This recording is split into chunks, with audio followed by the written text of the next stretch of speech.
crack this open. And we're going to talk about it. The AC in the salon freaking turned off. What's new? What is that? This? Watermelon water. I didn't try it yet, though. Okay, hold on. Try it. Really? It looks delicious, like refreshing. Ooh, it tastes like a Jolly Rancher. But like watermelon water. I will be getting one next time. So, the air conditioner in the salon. First of all, Lauren texts me. I'm in the shower. What day was this? Tuesday? Wednesday? Wednesday-ish? Wednesday morning, I was busy getting ready to go do some stuff. To go do haircuts. And I walked in the salon, I was I was like, fuck! I was like, right now? Really? Like, right now. Like, it's happening right now. I sent it to Evana. So, say what you walked into. Oh, the scene. The scene of the crime. The Paint the picture for the people. The ceiling had fucking fell, and it was like all over the floor, all over the table, water everywhere, and I was just like, what the fuck is going on? So, Mallory calls me like 20 times. 20 times. It was like 2. But Mallory calls me and she's like, there's water all over the floor. And she's like out of breath. Yeah. And I'm like, oh gosh, she's stressed. I was like, it's okay. I'll be there in like 15 minutes. Don't even worry about it. Because I figured it was the AC. Yeah. So I get there. There is ceiling tile and freaking buckets. Like 5 gallons worth of water on the fucking floor. And I'm like, oh shit, the AC. And I remember you saying that it was hot like one of the days. So then I was like, okay, yeah, that makes sense. So this has happened before. I feel like it's happened like the past 4 years of like me being a salon owner. Every single fucking summer this happens. Yeah. So I went and I just like got towels and I helped Mallory and we put them all on the floor and I just put some gloves on and I thugged it out and started picking up wet ceiling tile and throwing it away. But of course it always happens at the most inconvenient time. My client's like sitting waiting for her appointment. So I just was like, okay, am I going to like start this and just like not be present, or should I just like push her appointment and come in on a different day? Yeah, for sure. So I went up to her and I was like, hi, this is your first time here, right? And she was I know, I was like, that's always the worst. It was it's shitty. Like their first time. So I like came up to her and I was like, hi, I'm Evana. This is super inconvenient, but I just walked into like my break room and it's covered in like water and ceiling tile, so I really have to like take care of that. Is there any way that you can come in on Monday? And she was like, oh my God, yeah, I'll come back. Like, don't even worry about it. And I was like, cool. Like, let's do your consultation right now, though, so that we know what we're doing on Monday. Yeah. So she was like super down. It was really cool. And you're fired. I'm just kidding. How do we tell the water bottle? Show it. Hold on, wait. Okay. When Lauren does crazy shit, I go ahead and clock out because she's not clocked in. But in that moment, I like had to like pivot, and I was just like, okay, we're not doing your hair because first of all, I'm not in a good mood. So I went, I called, I arranged for them to come so that they can come and fix it next week, and then I just like used the rest of that appointment time to go get a massage. Yeah, and I didn't realize like how like good that was for me. And how much tension I had like built up that like, okay, like that was like more important in that moment. Like figure it out and do that versus like take a client and like them not be happy with their hair or like me not be happy with how it came out. So yeah, we're in the trenches, but I feel like so much that's better. On growth. Yeah, I feel like for real, because I feel like that's important like in that moment to not get so like caught up. Yeah, for sure. I think in the past that I definitely my necklace is like stuck in my hair. Just rip it. I know. I'm gonna be. You already have breakage. You're gonna hear it. It's gonna be bad. Oh my God! You heard it ripping out. But in the past, I probably would have just like canceled my entire day, just been a bitch to everybody, and like just because that's just like I don't know. I don't do good with like high stress. It's a stressful situation. Yeah. I handled it like a fucking pro, like a boss. Yeah, that you are. I am. I know. Welcome. I am. Welcome back to the Addicted to Bleaching Hair Podcast. I'm your host, Evana. And I'm your host, Lauren Medina. And today we have a really, really special guest. We brought none other than the one, the only Krista Storm. All the way from Reno. All the way from Reno. What is it? Reno 911? I don't know. Yeah. The TV show? Oh. Yeah. Yeah. We have Krista Storm. Never Say heard hi, it. Krista. Hi. This is your camera right here. Okay, that's Wait, where I'm looking. Is this No, one? you can look No. wherever, but it's one of them. This one's mine and that one's yours. Okay. Yeah. Wait, this one's mine? This Yes. is hers. Nice. Yeah. So, welcome to Corpus Christi, Texas. What Thank do you you. think? It's cool. It's cool. it's just a little vibe. It's kind of like Reno, Yeah. I feel. I've more been human. to Reno once, and it Mhm. was to go take a class at Krista's Salon. That's how I met Krista, and I'm so happy that you're here with us, and I'm happy that you're on the podcast today, and so glad that we got to like hang out with you and like take some time to get to know each other. Yeah, it's actually crazy that you're here. Right? I'm Yeah. excited. Yeah. It's fun. It's We cool. got to the salon yesterday from picking up Krista, and I was like, Lauren, I brought you a surprise. I was like, Krista. The greatest surprise. me. Yeah. So, go ahead and like introduce yourself. Let the people know who you are if they don't already. If they don't already. So my name is Krista, and I live in Reno, own a salon called Bleach, and I specialize in hair extensions and coaching hairstylists to increase their income, understand their business, and create better communication with clients, and salon owners to create better communication with their team so that everybody can really just elevate the whole salon experience, whether you're in the salon as a team member or in the salon as a stylist with your clients. I really just am passionate about helping stylists find their kind of footing around that in communication and confidence behind the chair in their skill set and in their ability to set boundaries within their business.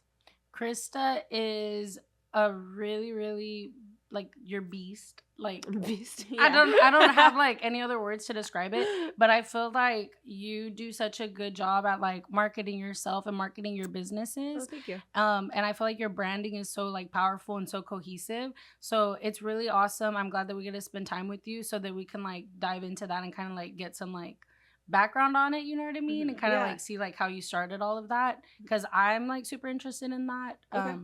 So like I said, I'm excited to have you today. Krista had a class. What year was that I went over there? I'm not sure. It was 21 or I feel like it was 21. In your, 2021. like 2021 era. I feel like Yeah. that was Yeah, what because it I was. remember you going to that class. Yeah. and I think we were already on the new side, or we were on the other side. We're probably like building in to go. transition. Oh yeah, you're right. Mhm. So I used to be like really big into like finding education classes on Eventbrite, and so that's how I found Krista. She was having a class, and I was like, oh my god, the branding on this like, and it, like it's like this big on Mhm. Eventbrite, but Eventbrite. it caught my eye. That's cool. So I was like, oh, we should go over there. I've never been to Nevada. I've never been to Reno, and I was like, okay, yeah, we'll go over there. Like, fuck That's it. so funny. Yeah, and so me and my assistant at the time, we took Krista's class. That's where I met her, and I feel like that class really changed how I do like foil balayage, and it's probably like, I don't know, for me it's always like full circle when I get to like experience people more than one time. Yeah. So I'm, like I said, I'm really happy to have you here. Thanks. Yeah. I I remember think- when she showed me, I was like, she's badass. Yeah. Yeah. It's so funny you say that too. I never would have thought that you would find me on Eventbrite because I don't even post. So now everything's housed on my website. And so all the links to any education that I do is through that. But I think that's really smart for any hairstylist that wants to get into education is obviously you found me through searching things on Eventbrite. So that's not the way I do it anymore. But I do think it's really cool that you didn't even follow me, you said, when you Yeah. found that. So I thought that was pretty cool. And I think it's more like organic, you know what I mean? Because Mhm. I went into your class not having like any expectations of like, oh, this is the person I follow on social media. Right. This is like how they show off their work on social media. Like, I'm expecting something out of them. Huh. So it was like really cool to like just step into a space and be like, oh shit, like this salon's a vibe. And even to the point where I was like, damn, the restroom was really cool. And like I Yeah. hadn't seen any of those things like prior to like, oh, I'm gonna come and experience this class. That's cool. So that was really dope. I love that. So when did you like get into like the hair industry? What's like your story? What My story? I mean, it's long because I've been doing it forever. give it to us. We got time. Okay. So when I graduated high school, I went straight into beauty school. which was, I graduated in 2006. So that summer, so August, I think it was still 2006 when I went into beauty school. And I finished pretty quickly. It was probably like 11 months because I lived in a small town like an hour from Reno. And so I'd have to drive in. So I was like, if I was there for a day, I was there. I was not missing any hours or getting off early. Like I just wanted to get it done. So I grinded it out. And then after that, I started assisting at this kind of well-known Redken salon in the area. It was not in Reno, but it was in a smaller town outside of it. Still 45 minutes from where I lived. And so as an assistant, I would drive into that town every day. And I assisted for a year, and then I was a commission stylist for a year. The commission stylist situation was like how it was in 2007, where you were a commission stylist and then you were like a free front desk. Oh, okay. Yeah. So that was my agreement. So I really didn't love that, and I didn't understand that wasn't the way that it should be done. But back then you don't know, and for me, I just wanted a job. I wanted to learn, so I assisted and would do front desk all day, and then I could take clients too. So if somebody walked in at 5, I'd be there. So it would be like I worked from 8 to, if somebody walked in at 5, I'd be there till 8 o'clock at night, and wouldn't really get paid for those first hours. But then I would do hair, and I would get my commission off of the hair. But that was kind of my upbringing in it, and I never wanted to create that same experience for anybody else if they ever worked for me.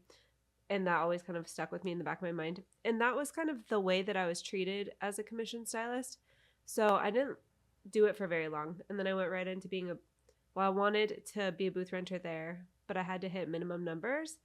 And I wasn't doing it consistently because they didn't really teach me how. So in order to be a booth renter, they wanted you to hit numbers? Yeah, they wanted me to hit like a quota. Yeah, like a quota every pay period for 12 pay periods in a row. And as a booth renter? As a commission stylist. Oh, in order to move up. To move up. Okay, gotcha. And so I wasn't doing it consistently. And they also didn't teach you how. Like, they didn't teach me how to actually do that. So I would get busy, but then they didn't teach me how to actually build. And we didn't have social media back then either. So it was just kind of felt like they were dangling a carrot in front of me, and I hated it. And then the girl that I assisted, she said that she was going to move to Reno because that's where she lived. And I lived there too by that point. I would drive into the other city. And when she left, or when she said she was going to, I told them that I wanted to go booth rent. And then they told me no. And then I went in and said, okay, I'm going to give you my 2 weeks. And then he said, you could just go. Oh. And I was like, damn. What did I tell you? It's like that. I've been through that. I anytime somebody wants to come to my salon and it's almost like, and it's sad that it's like a hush hush thing. Yeah. That like you have these stylists coming in from like, help, I'm being hurt at this other salon. And they're like, okay, yeah, I want to work here. And I'm like, okay, well, just so you know, when you let your job know, like, you're probably going to leave that day. And that's exactly what I told Lauren. Like, I'm out. Like, you're probably going to leave that day. They'll probably let you go, or something's just going to be off, and you're just be prepared. You're going to be done sooner than you think. Just know that. So get ready. Pretty much. Yeah, kind of. And so at that time, I felt very betrayed by that. In retrospect, though, I mean, 15 years later, I understand it. Yeah. As an owner too, because you don't want that energy inside of your space. And as an owner, I wish I honestly would have done that at different points in time throughout my course of being a salon owner, just to clear the energy out. But what they did do also, though, was try and take everybody off my books. And that was just really, like, that sucked. And I didn't realize what I was doing because I was moving my business to another city. So my dumbass was just like, I'm going to be so successful. Period. I'm starting over. Well, you have to believe in yourself. You do. You're at that point, it's like you have no other choice. You're starting over. Yeah. But I was not successful, and I started over. It's fine. It happens. It's fine. It was chill. I had no idea how to rent a booth, but I'm so grateful that one of the girls just said, Krista, you have to go set up a business account, a business checking account, get your city license, get your state license, and you'll be able to booth rent. And I just said, okay, really? So I did those things, and I'm so grateful that I, at least at the very beginning, always had a business checking account and just kept my business and my personal accounts separate. And that was from the time that I was 20 years old. So Anyways, moved cities and then worked at the salon. It closed a year later. Moved salons again. And I never really rebuilt. And then I just kind of kept moving salons. I think I worked in 2 other ones until I met my best friend Carly, who I now co-own Bleach with, at a salon. And that was really when I stopped working at big salons and started working in a little bit more, what do you call them? Like boutique salons? Boutique Yeah. salon, I feel like personal, like, salons. Like, yeah. They're very personal. Yeah. I feel like they're different. It's like a whole different vibe. Yeah. I think the people are cooler because they have Mhm. a vibe. There is a style. There is a bit more of a vision versus I felt like one salon I worked at felt like a puppy mill. There was 50 stations. Yeah. And I just felt as if I was there to give them rent and that's all they cared about. And so when I went from that was the biggest salon I ever worked at. And then I went to this smaller salon where there was people my age. I was 24 at the time. And I just thought, wow, hair can be fun. It can be cool. You can create cool hair. It can be fun. And it can feel more, I don't want to say like a family. I think there's so much of, if it feels like a family, it's like a toxic space. But it just felt like I had friends for the first time and that we had the same vision.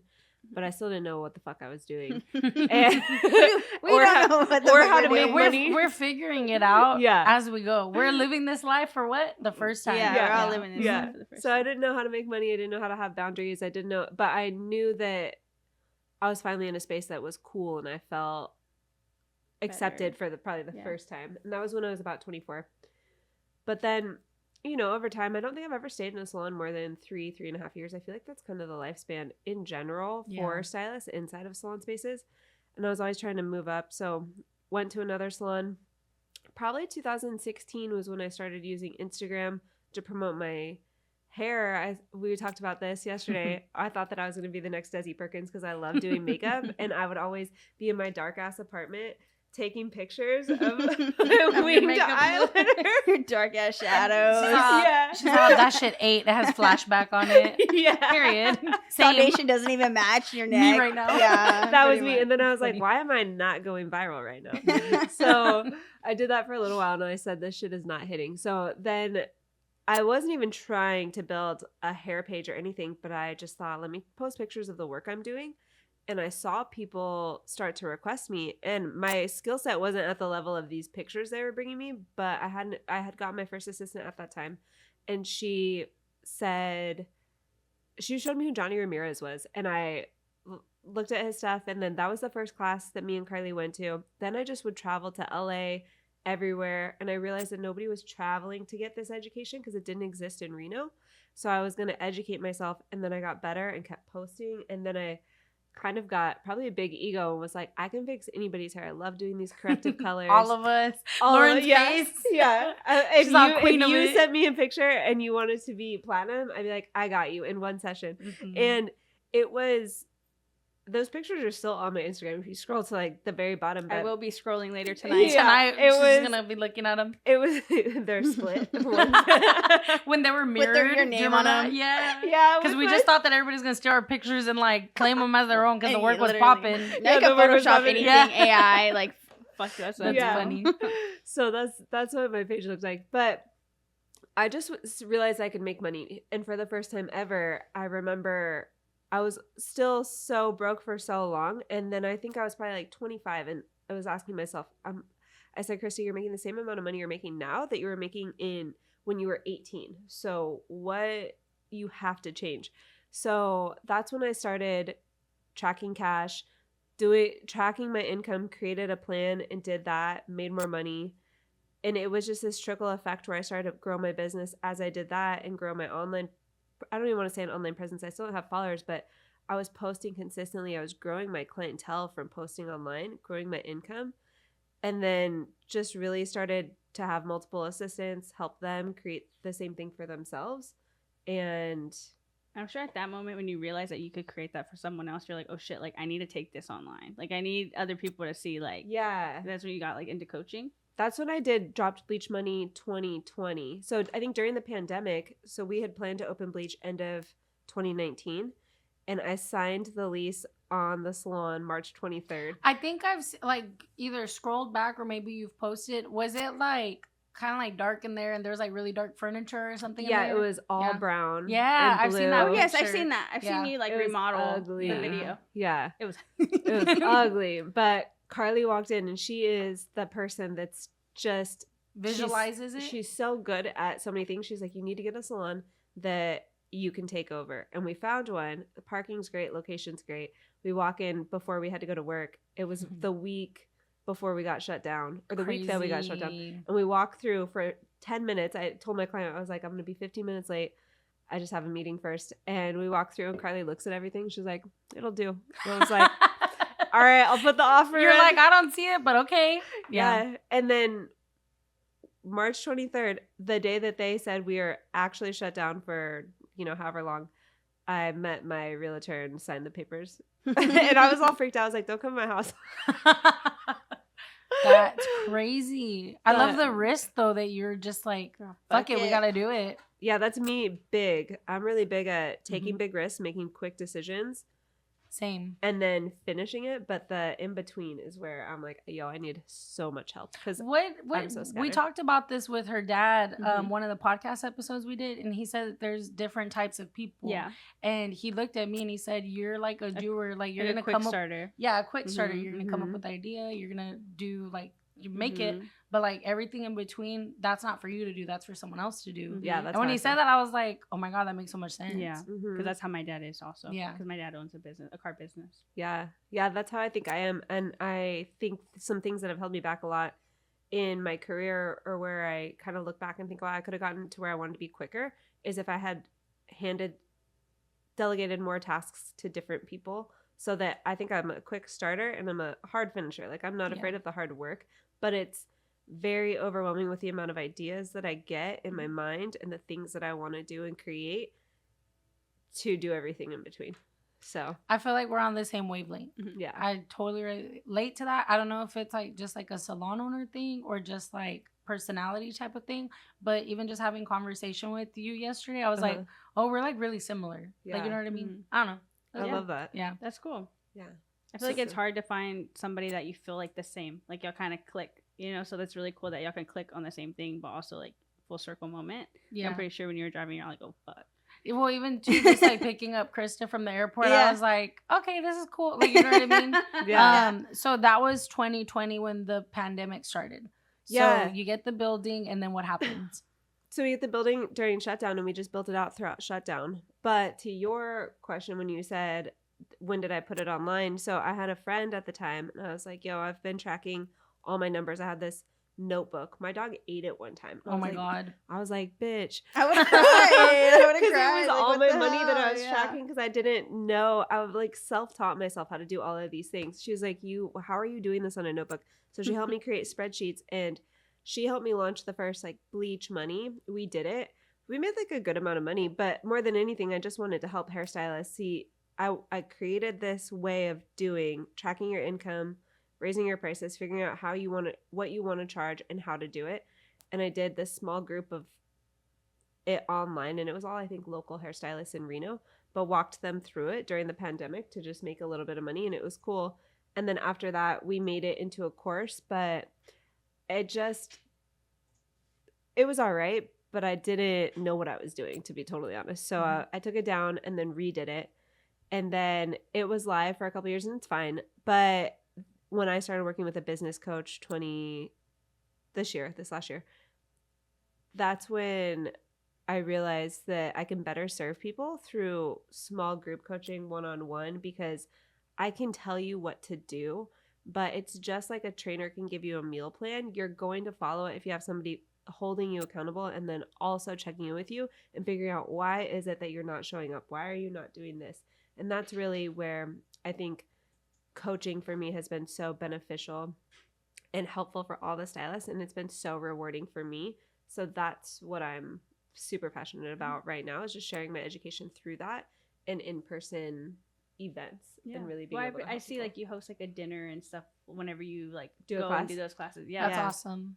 Yeah, I think that there's something to be said about making a connection before you go into the class, and then also just having a different experience versus showing up in a room full of 25, 30 people. There's nothing wrong with that. But for me, I'm more of a small group person, intimate person. And I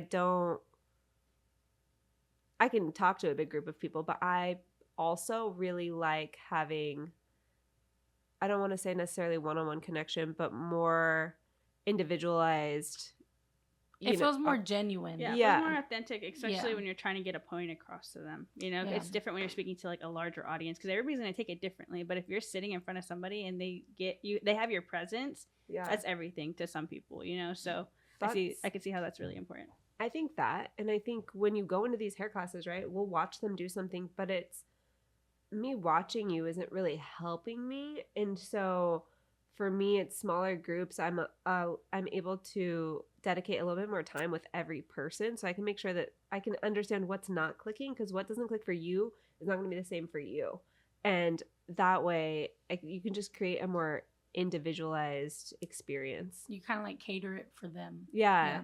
That's really cool. Thanks. That's smart. I feel like we kind of like talk about the education space and like color classes kind of becoming a little bit like oversaturated. Yeah. Which I feel like everything kind of gets to that point, you know what I mean? Yeah. So it's like a given that'll happen. But I think I've been like in that before where I go to a class and there's like 80 people taking the class and you're taking it, but that's like all you're taking is you're just kind of like watching the person do the hair. Yeah. But the person sitting next to you, they probably go because they want to see like me when I go to take classes, I like to watch how other people educate now. Same. Versus like taking the class to learn the actual color skill. Yeah. Or you might go take the class from the person because that person's like big on social media and like that's a goal for you. Like, oh, I want to grow my platform on social media. Let me go take that person's class. Yeah. I feel like that's very important too. Yeah. And then there are those baby stylists or like stylists who are like struggling with doing hair that are there for the actual like color portion of it. But I think what you're doing is awesome, and I feel like that really sets like what you're doing apart. Thanks. Because you're doing like work with stylists to like help better them, their brands, their client experience, everything all around. Yeah, I think it's interesting you say that. That's why I like to go to classes too, and I think a big reason why people, whether they know it or not, think subconsciously when we go to a class or we want to see somebody that we see online that we admire, I think a big part of it is I want to see what made you successful. I want to see what gave you the confidence to stand in your power. And yours is so different than mine. Like I struggled for so long with not having boundaries with clients and feeling like I was walked all over and not making money. And so that's why the majority of my content is focused around how can I help other hairstylists feel empowered and then also understand how to communicate those boundaries and charge, their worth with the services they provide. And so I love doing that, going into other people's education and see what is it that like, what's their thing? What makes them, stand in their place? And then what is their point of view on the industry? Because it's so different. And I think you attract people that like what yours is, and stylists can go to multiple different people and take education from many different people. And that's really where you figure out how you create your own presence online. Like I love how Evana does this. I love how so-and-so does this. And I got this from this person.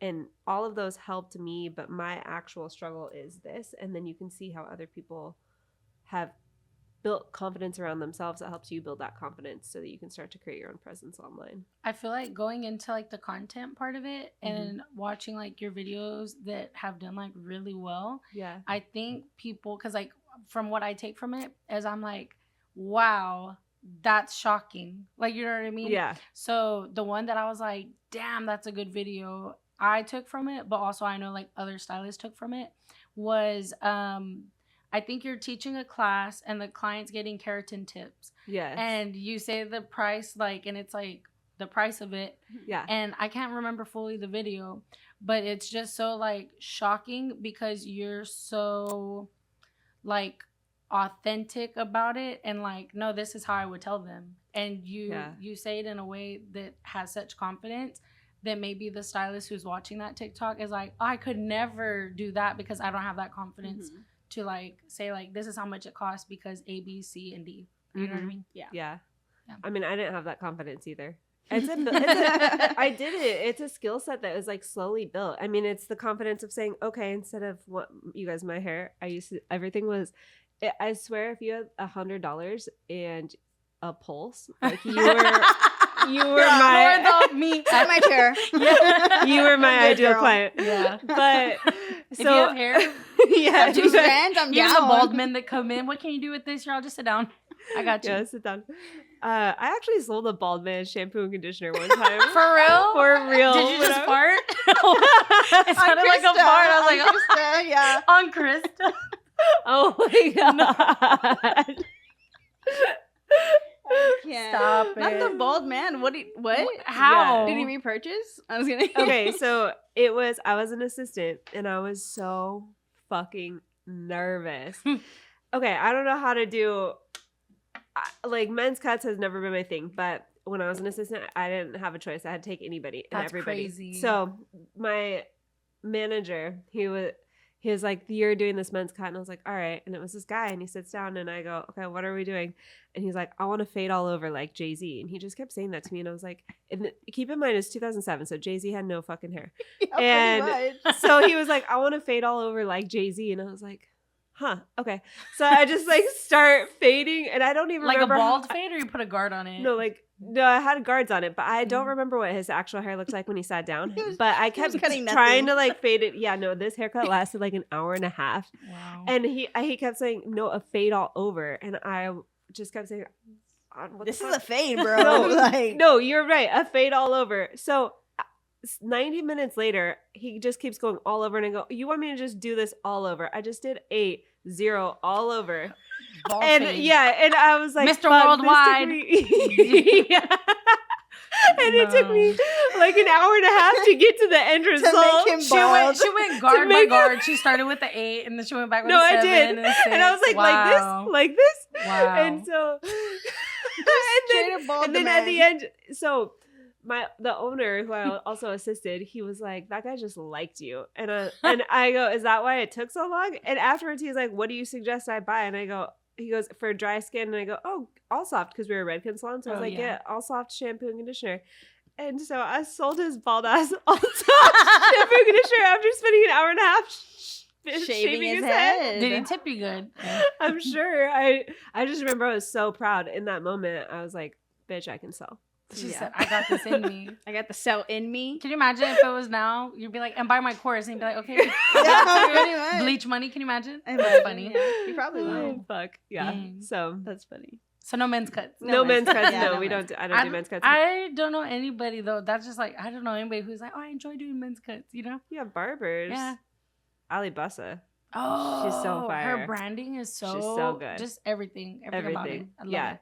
No, Carly will even do my husband's hair. Oh yeah. Yeah, because she's like, I can't watch you do this again, Krista. And no. I was like, yeah. So then, kind of like going back a little bit. So how did you come up with like Bleach and the name and like you and Carly like joint and like going into it? Thank you. Give us the backstory. The backstory. Okay, so I never wanted to open a salon, but in 17 is when I started to make some money, and my tax guy said that I should be an S corp, and he goes, you have to come up with a fictitious name. So I thought if I ever open a salon, I would want it to be called Bleach, and the reason why is because everybody uses bleach, but nobody likes to talk about it. Like, everybody says that bleach is bad for your hair or it's damaging, or clients would say that, and I'm like, girl, your girl's using bleach whether she tells you she is or not. And for the most part, everybody uses it. So it was kind of a taboo name. It was a little, I guess there was a little bit of controversy in it, which I like. Mm-hmm. I like controversy. And it was memorable. And it really wasn't about Krista. I never wanted to create a brand that was about Krista. I wanted to create a brand that was, to change the industry standard and to honestly kind of like a little bit of shock value to it. Mm-hmm. Like, I wanted it to stand out. And so I named my corporation that in 2018, and then I just never had the money for it. And then in 2019, the end of 2019, Carly and I just felt like we, just we're ready for our own place. We didn't really feel like we fit in at the salon that we were at. It was a great place, but we just didn't feel like it was ours, right? And so at that point, we've been doing hair for so long. So I started looking for a spot. But what was your other question? So, like, yeah, like what you're saying about, like, the name of Bleach and all of that. And I feel like it's so true. Like, so many people are like, oh, like, we call it enlightener. We don't call it that. Or, like, oh, it's lightening hair. No, we're highlighting hair. I'm that girl. Yeah, and so I'm even like, too, with, like, addicted to bleaching hair, that's why it's bleaching hair. Because it has that shock value of, like, oh, shit, like, you're bleaching it. You're not just, like, lightening it. You know what I mean? Coloring it's such a, like... Yeah, it's and like, then no. In my head, I'm like, oh, that's like going to piss off all like the educators that teach, like, oh, it's this and this and that's unprofessional. Because I've been always told you're so unprofessional, and it's like, okay, so is the shirts. Yeah, so, yeah, I love that. Like, it's funny that we both had the same thought process around it. Yeah, and I feel like that's what kind of like shakes the industry because you are presenting like the taboo. And you're like, no, like, we're going to rock with that. You know what I mean? So I feel like that's really cool. I think it's interesting that you were sitting on that for a few years, though, too. Like, you had a vision, ultimately. You had a vision for Bleach. You didn't have, like, the space, but you knew it was going to be something, which is really cool. It's really interesting. I think, like, with business, it's good to move really fast, and I can be really impulsive. I'm sure you can, too, if something comes to mind. But one thing that I am so grateful I never did, and I guess this would be advice for anybody who wants to start a business, is if you don't have the money to make sure that you can pay for it all on your own if everybody leaves, and if you don't have the ability to bring in leads to build other people up, I wouldn't open a business yet. And so often we're like, oh, this is a good opportunity. Just because something comes up, just because something's on sale doesn't mean you need to buy 2 of them, right? True. So it's just, it could be a good opportunity, but really make sure that you have everything else to back it up. And I'm so grateful. I'm probably the person that would have done that sooner, but I'm really grateful that I didn't really act on it. Because like I said, I didn't want to open a salon, really. I just said if I ever do, this is what it would be called. So that's what I named my business. But yeah, I just operated under that and then paid myself under Bleach. And then, which also was really smart because from 2017 till 2020, when I actually did open, I've built so much business credit and all of that stuff for the actual business, because that I was paying myself under that S corp, and so I was already on payroll and I was collecting W-2s, which is really smart for taxes. So I just think that hairstylists in general should really invest in good accountants, good bookkeepers, and somebody to pay their taxes and help them with all of that, because that stuff has saved me so much. And then that's really great advice. I know, girl. We're all like this. Really, we're like literally hanging onto every single word that you're saying, because I feel like you're just so like full of knowledge, and that's what has like given you like, that's why you're doing like these courses, and that's why you business coach and stuff, and just being in person with you, it totally makes sense why you do it, because you're so full of knowledge. But I know that it's taken you years and years to get there, and it took fucking up, and it took learning the hard way, or like building that up to like get there. So I feel like that's so like cool and so inspiring. Yeah, it is inspiring. Yeah, you should be very proud of yourself. I know like we're always so hard on ourselves, but that's really badass. Oh, thank you. Yeah. You're killing it. Yeah. Thanks. So what do you think is like whenever you, because I have kind of like the similar of like, I don't really feel like, oh, I wanted to open a salon, but I was almost in like I had no choice. The salon that I was at was like not the vibe. She's laughing. I showed it to her. But it was not my vibe. That was somebody else's vision, and that was somebody else's dream. Good for them. Yeah. But instead of like bouncing around salon to salon, I couldn't find anything locally that I was like, that's my mood, that's my vibe. So I felt like, okay, ultimately I have to create that. And I feel like salon ownership was kind of like just thrusted upon. You know what I mean? Like I didn't really ask for it. It was kind of just like, now here I am with it.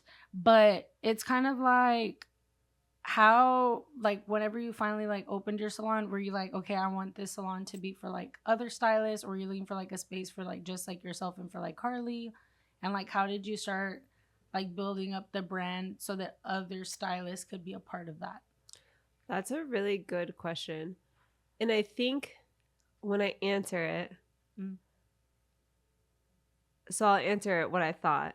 And then I want to say, though, what I wish I took the time to do after I answer what I originally thought. Okay. So what I originally thought was, it's a salon, right? So I'm going to build it up. And I had no idea what I was doing in one sense. And then another sense I wanted to change the industry standard. Like, I wanted it to be different. I wanted the standards to be high. I wanted people to be able to execute at a high level. I wanted people to create really good living for themselves. I knew that I could help them all do that. What I didn't think about was myself. And that's what, as a salon owner. And I wish that I took the time to do that. And that's what I'm doing now, is taking a little bit of space to put myself into a place where anything I build moving forward is going to be what I really want. Because I think as salon owners, or people who want it, I was talking to somebody else who owns one the other day, and we always want to put the stylist first, because I'm like a stylist, hairstylist at the end of the day. But then I was telling you yesterday, I'm like, but I'm also a salon owner now. Yeah. Because I'm a salon owner, and you don't know what that feels like until you're in that position. Until water is falling out of the ceiling. Yes. Yeah. And also, our AC is broke every year for like the first 3 years too. So when you were saying that, I could totally feel you on that. But I wanted it to be a salon where everybody worked only 3 days a week. That's how Bleach is set up, because you can create like an amazing career only working 3 days a week, and you can create an amazing income for yourself. And so that was the standard. 4 stations, so I could have 8 stylists. We never got it to there, but I was really happy when we had 5. It was fun and great. But I think that was like all I thought that it could be. And then now, fast forward, we're in 2024. I think there's so much more that a salon can be. And now I really want to create a space that, for myself, like, I'm the one paying all the bills regardless at the end of the day. And so I really want to create a space where I can create content, do things that make me happy, and just feel really free and excited to show up, and focus more on that stuff, because that stuff is so important to me as well. And then also help, the stylists that work inside of there and help them build their goals up. But I wish I took more time in the beginning to really, really curate a space and a plan that really made me excited. Yeah. Versus creating a space where I was like, oh, wow, all these people are going to want to work here. I'm going to help them create their best career. And all of those things are great. And I'm really glad that I had the ability to do that. But it was very much putting everybody first and me last. Yeah. So I think whenever it came to like owning my salon, I just wanted like a small studio just for like myself and one other person. And my dad's the one that was like, well, you have all this extra space, you should put in more chairs. I'm like, okay. I've never like been a manager, nothing like that. So it was like really jumping in blind. And I always tell everybody, like, the first like 3 years of me owning my salon was like the business school. That's where I was like learning everything, because they didn't teach me anything like that in cosmetology school. No. They just teach you like, okay, you're going to go and like do hair or like do cosmetics. I think that's it. The crazy thing is nobody ever tells you like bigger than what it can actually be. Yeah. You know? They don't teach you anything. They don't teach you shit. Yeah, and I didn't realize too, there's so many different outlets to it. You don't have to just be like a hairstylist or a salon owner in like what we do, you know what I mean? You could be a brand owner, you could be like a bit like, Yeah. And back then it became like, okay, I'm just doing it. They're also in here too. And we just have a vibe that matches. That's it. And I didn't know like how important it was to create like a salon culture and say like, these are like the non-negotiables of like all of us. Like, you know what I mean? Like, we're all independent, but together, like, this is what we're trying to create. And I never established that in the beginning. Yeah. So I think like a year in, then I was like, oh shit, like I probably should have done this. And then I was able to go in and like redo all those things and build it. It's very hard. And if you're a salon owner watching this, it's very hard to do that when you've already started something. So if I could do it over again, I would have like went in already knowing like, this is what I'm doing. Anything that is not this, that's not gonna These fly. are the 10 Commandments. Basically, and Basically. without it sounding like a cult. No, I'm just kidding. No, but like, but it's like, it's a business. I feel like it's super important. I didn't know any of that. I was like 24 years old, and I was like, oh my god, somebody gave me keys to a building and they let me rent it. Like that was it. That was it. And so I don't know. I feel like I've learned so much from like then to like now, and everything else in between that I've like gone through has been like a really big eye-opening lesson.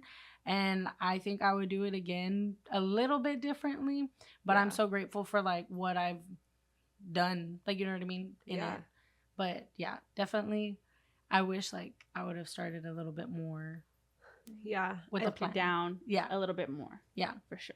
It's so hard. I think I had that part of it, but what I didn't have was what boundary, because I'm not sure if you're like me, but for me, I just thought everybody was going to think and operate the way that I do. And so there was boundaries that I didn't have in place that I didn't think I needed to. Like, I just truly didn't think that would ever be an issue, and everything becomes an issue. And so I just had no idea what boundaries to put in place. And then, yes, like you said, once you start to implement boundaries and create change inside of your space, when people are used to certain things, they don't love it. Yeah. And it's understandable, but that's why, I think that's also why it's like, let's normalize people evolving too, in and out of your business as your business evolves. I think love that. Really... I really love that, because I feel like we all evolve. I mean, even Evana has said it, like, I'm not the same. Like, when I first opened my salon, it's not going to be the same. I'm not going to move the same. My clients aren't the same, It all evolves, which I think is really cool. And it just all changes, like, the mindset I had when I was 24 years old is not the same that I have now that I'm 29. And do you have the same people inside of your salon? No, and also too good for like me, but also too good for them. Like, you know what I mean? I feel like it's on both sides of it. I see it, Yeah, that's how I feel too. And I think that at the end of the day, it's like, how can you create what you want inside of your space that makes you happy and proud, and then you'll attract the right people that want to be a part of that and want to be around you. And I think just owning that, and they'll see the same vision, they'll find inspiration from you and motivation from all of that. But yeah, I think if you're thinking of owning a salon, don't do it. No, I'm just kidding. I'm on. But everybody, one of my friends, they live out of town, and they were like, so what do you think if I like opened a salon? And I was like, don't do it. Like, went on this whole tangent. They're like, we already signed for it, and I'm so excited. And I was like, yeah, be excited. I'm just jaded a little. It was funny though. I mean, it's not for the week. That's for it sure. Really is not. It is not for the fucking week. No. And just, I mean, even like watching y'all and watching Evana, I'm like, damn, she's a tough one, because I know it's hard. It's difficult, but also too at the same time, I don't know what else I would be doing. I feel like I was true. You know what I mean? Like, what the fuck? I'm always like, but it's, what else would I be doing? Like, that's a good point to make. I wouldn't be at a desk. Like, this is as close to a desk we're gonna get. Like, no. I wouldn't be in a salon suite, and I wouldn't be renting a booth anywhere else. So yeah, what else is there? Yeah. You gotta open your own. So how are you doing? What's next? Mental check-in. How's everybody doing? We had to cut the episode because Lauren farted. On Krista. It's a trigger for her. She's been farted on before 2 times. That's crazy. She expressed that at dinner last night. Yeah. She's like, okay. We were like, what is like something we cannot do on the pod? And she's like, please don't fart on me. I was like, okay, I get it. Fuck it. Just on Evana. And then Lauren fucking farted. I was like, okay. Yeah. Now she's like. So where were we? What were you even saying? I forgot. What about you though? What questions do you have for Krista? So, like, for Bleach, right? Okay. It's like the whole like color scheme and like just everything about it is very unique. I feel like it's very personable. Like, you go to your page, or like even if I'm scrolling and I see like the colors like and everything, I'm like, that's her branding. Like, how long did it take for you to like think of those things? But also, like, was that ever like a vision for you, or was that like you and what's her name? Carly. Carly? Okay, yeah. Yeah. Or was it more like your personality? Do you mean the salon colors or our branding? I think more of like the culture and the branding of it, because it's very different from like here, You can walk into any salon here in Corpus, and that is not the vibe whatsoever. And that's like far from like anything here in Corpus, you know? So it's very different when you see that online. I feel like it's very like eye catching. Oh, thank you. Yeah. Well, I think it's probably a little bit of both. So we wanted Bleach, the name, to stand out, and then we were just so tired of seeing beige salons, and we like color. I'm a very colorful person usually, and so Carly and I, everything we did, you guys, it's crazy. It was during shutdown, so we're texting each other, and I go, what if we make this wall? So I shadowed Chris Webber in 2019. I got a lot of information shadowing him on how he ran Vanilla Loft, which is actually funny because he's a salon owner who got rid of his team and now just creates content and does hair inside of there. I'm pretty sure he might. So I've seen Vanilla Loft before, and I've seen like their stuff, and it's a beautiful salon. He had one wall that was like this baby pink, and I go, should we do the wall, you know, from the front desk all the way down the hallway in hot pink? And then I go, but I don't want to knock that off, but it would be hot pink. So we're just texting back and forth, and the ceilings are really high in the salon. I was like, what if we make the ceiling pink? And we were both down with it. And it was a risk because I was nervous it'd make the hair look pink, but it's so high up, it never has. So that's where we got the pink. And then we were just thinking of what colors look good with pink. And then we had the green. We came up with that. And then we found yellow tile. And we just texted all this stuff back and forth. And her and I are really creative, and we really created that color scheme together. But we didn't have branding. So the Bleach sticker that you have on your phone, I tore it off the packaging whenever I got my brush, and I was like, you're coming home with me. I need this on my phone. I literally instantly put it on my phone. So Carly made that, and that was our original logo. And then I had this font that I'd bought before that I really liked when I tried to brand myself as Krista Storm. It was Sticks and Strands. That I love hearing like everybody's original, their OG name. That's cute. So, anyways, that Sticks and Strands, because I was like hair and makeup. So Sticks like lipstick, and then hair strands. She's so innovative. So very creative. Yeah, very creative. I just had purchased that font, and that's the font that we had. So I said, let's use this. So we DIY'd it for sure, the whole salon, and my husband built out the stations, and Carly built the front desk, and it was all very much just us DIY. And then 3 years into it, I started, making money off the place, and that's when I redid the floors. Now they're this really beautiful marble, and then like marble epoxy. And then that's when I reached out to Nicole Nixon, and she helped us with the branding, and we kind of kept the colors the same, green, yellow, pink, but the tones were different. She helped us really kind of take it to the next level and elevate it and clean that up. And then we wanted a little bit more, I don't want to say a mature font, but just a different font than what. Well, I feel like your brand matures as you go on. Ivana's even mentioned that a few times. Like you mature, you know? So it's like, I can see. So we wanted to elevate it a little. And so she helped us do that. And then at that moment, so that's what, 23? The beginning, end of 22. This took forever too. If you guys ever want to like really do a rebrand, it took a long time. I think I reached out to Nicole in November. We didn't have our brand shoot with our photographers until March. I didn't get the photos back until June, July. Wow. Dang. So it was a trust the process. Planning and behind the scenes a lot. Wow. And that was a big photo shoot. But so she helped us kind of elevate it, and then she gave me font for Krista, and then she created my own website so that I could start doing my education being housed on there, and then any business coaching and all of those things. And then we had the photographers come out because I didn't want to use local photographers in Reno because I didn't want to invest all this money in Nicole and then have everything end up looking the same because photography is a huge part of it. So then I flew them out to Reno.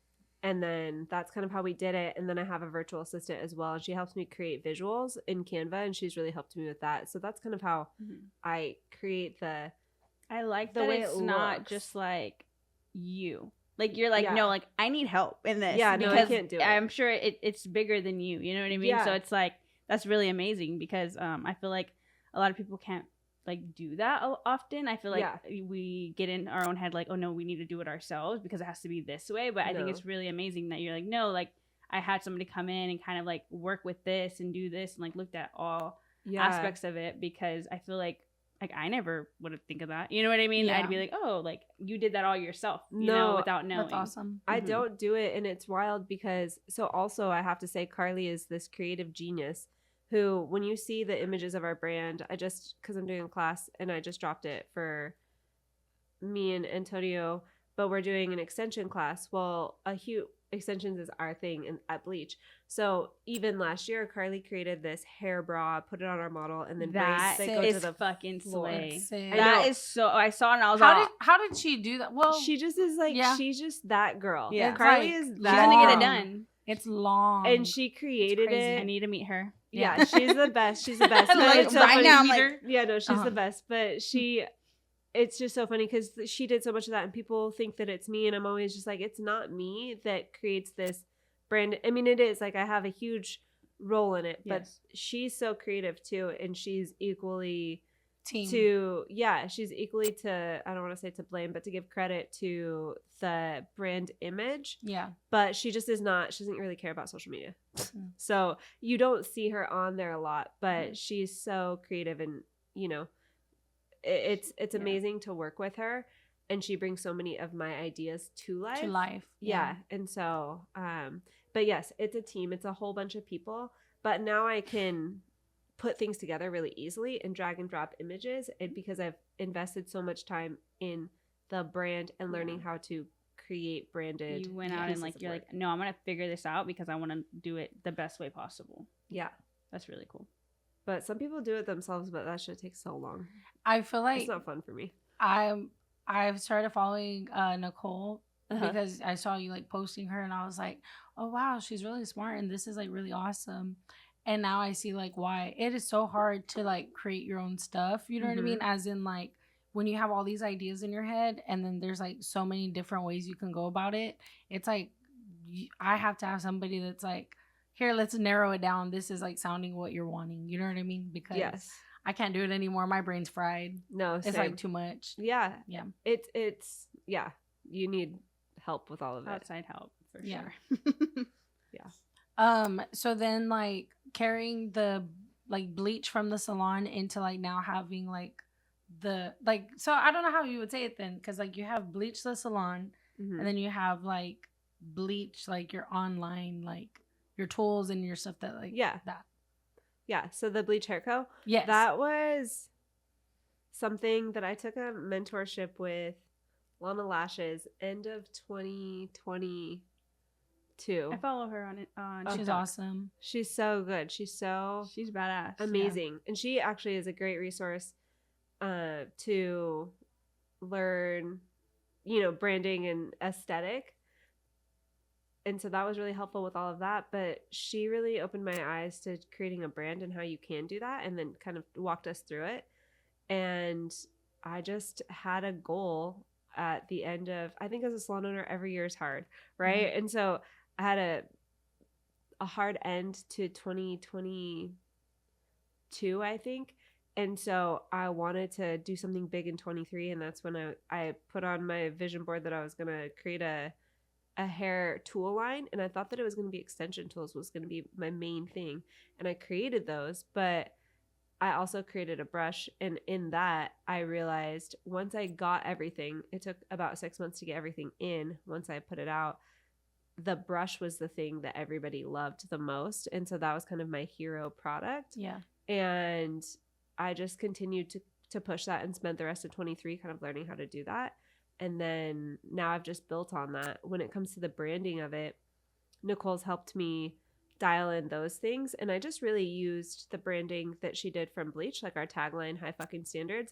I said, I'm going to put this on a brush because I wanted to create tools that hairstylists could use that had personality and that were fun and looked good on our station and looked really pretty and were a vibe and that were unique, kind of how the salon is unique. Mm-hmm. I wanted to create tools for stylists so that they could feel like if they want, like the tools that I create are for that stylist, like that girl. Yeah. That you want to stand out and you want to have something that's cute and you want to express yourself or just have cute shit at your station. Like that's, those are the brushes that you're going to use.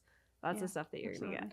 Period. If you don't have a brush, go get a brush right now because Link in you're bio. stupid if you don't have it. It's amazing. Yeah. You just got yours last week. I don't care. She's been using mine though for months, so it's okay. I used it a couple of times because I was like, let me see. Because Yeah. I am so much of the type, like, I need to try it before I buy it. Yeah. And that's just Yeah. how I am. And so I was like, okay, I'll try it. And I was She's like, like, okay. let me see what the hype's about. Add to Yeah. cart. Yeah, I'll take 2. And the pink one, Uh-huh. I've been loving pink. So I was like, yes, I'll take it. It's Yeah, cute. the pink new color. I love the new pink color. And the little mini brush is so cute. And I I feel know. like too, like with like branding on your stuff, like now I associate the color like hot pink with you. You know Oh, what I really? mean?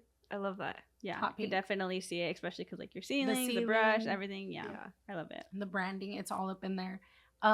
So the brushes are like amazing. That's you. like my favorite brush. That's the only brush that I use like all day long.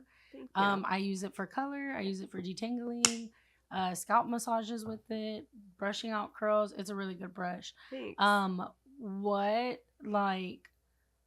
What made you say like, okay, I want to do the brush? Because I know you said like it's for like extensions. It's kind of like how you got into like that. Yeah, so when I originally said I was going to create a hair tool line, I thought I wanted to create stuff for extension specialists because that's what I specialize in and that's what we focus on at Bleach.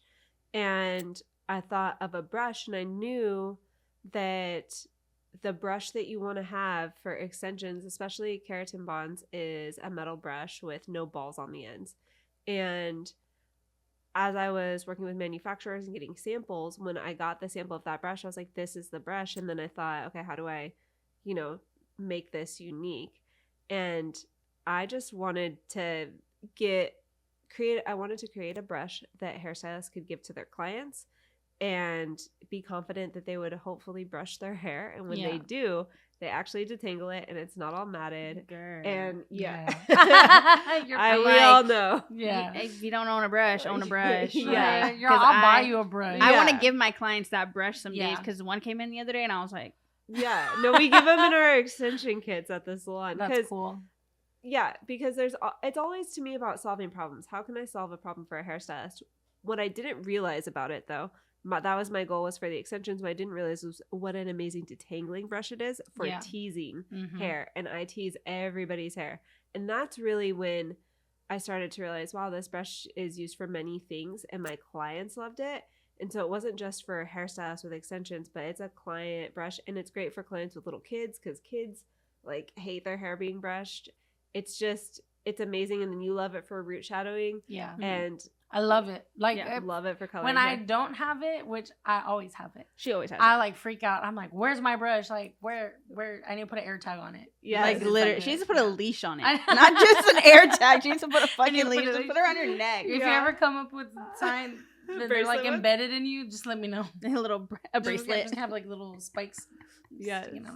I don't know. So funny. Yeah. But yeah, so that's kind of where I'm at with it. And then we just came out with some shirts just because I wanted to see.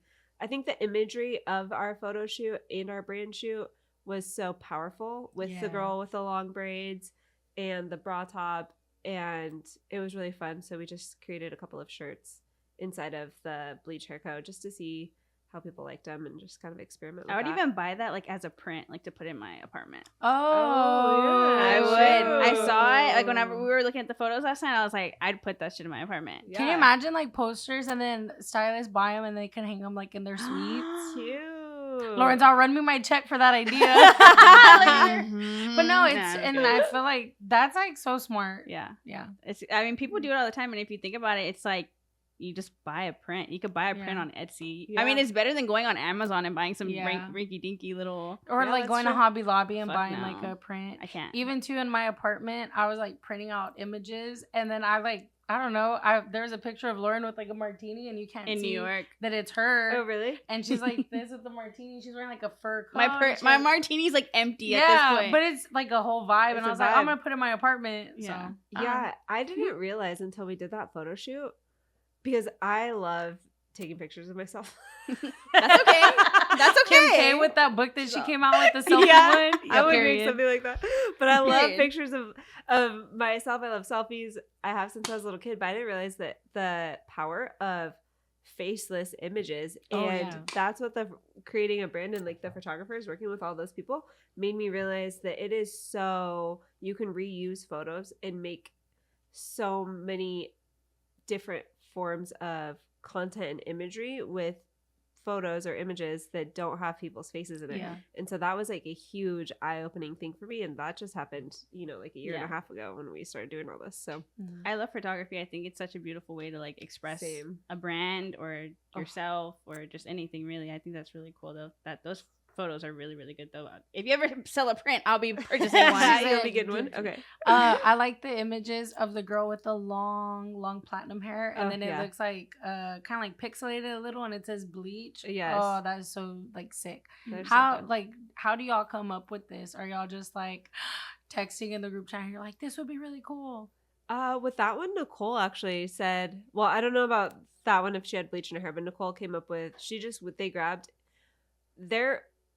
the team was really good at grabbing inspo, and then Carly was amazing at helping me execute it. Yeah. And how we made, you know, we put faux bleach on her hair at the photo shoot, and then just all the ideas.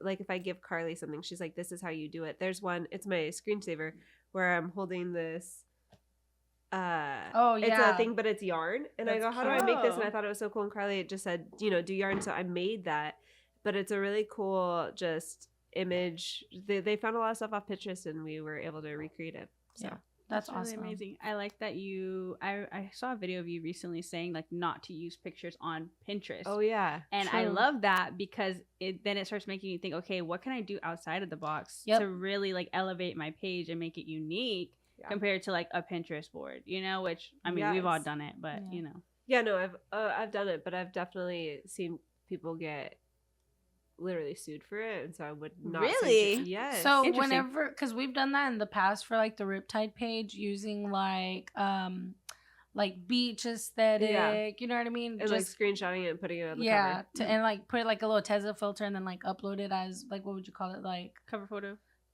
photo, or like a post that has nothing to do with hair, but more like, oh, the salon's closed today, or like, oh, these are new hours, or like whatever, you know what I mean? Where you can find us.